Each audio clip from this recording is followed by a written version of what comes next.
Express. UCM calls for referendum on CAP 2060. Stage 6 exemption from CAP purview. 6 student bodies gear up for sustained steer. Chief Minister, BJP ministers leave for Delhi. Deputy Chief Minister leaves for Itanagar. Ex-Chief Minister asks, can a state bill supersede CAP? The People's Chronicle. Amid protests, Rajnath Singh says will soon meet Northeast Chief Ministers. CM-led BJP team leaves for national meet. Cabinet urges centre to exclude Manipur from CAP. Alok Verma removed as CBI chief. Protests continue. CAP copies burned. CSO in Steermont. United by CAP, student bodies accuse Chief Minister of spreading lies. Imphal Free Press. State Cabinet to pressure centre to exempt Manipur from CAP. Congress demands special assembly session to discuss Citizenship Amendment Bill. NAB seizes 3 kg of party drug methaqualone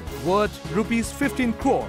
NIA arrests Valley commander of KCP PWZ involved in Paraulon ambush case. BJP cannot decide the fate of Manipur, says Kanglipak Kanbaluk.